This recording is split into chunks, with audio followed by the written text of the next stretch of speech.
por el oprimido, por el que está preso, por Pablo Neruda, por Pablo Picasso, abajo el régimen. Bienvenidos a mi estado mental, verán, sin justicia social jamás habrá paz.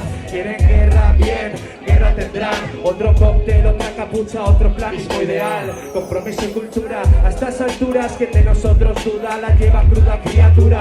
Revolución en escenarios y bajo de él nos dejamos la vida, el alma, la voz y la piel. El pueblo cubano es ejemplo, eso será verdad como un templo. Y quien no lo quiera ver, que no den desde España lecciones de democracia, cuando la cubana es la más real que puede haber. Latinoamérica está creando escuela. Ellos dirán, ¿por qué no marchas a Venezuela? Es porque tengo una mujer con la que envejecer, y una familia y unos amigos que otros ya quisieran. Que las batallas no se ganan desde fuera, amigo. Si cambia España seré partícipe, no testigo. Y es que la lucha sigue y hará falta un líder que al pueblo guíe hacia el verdadero enemigo.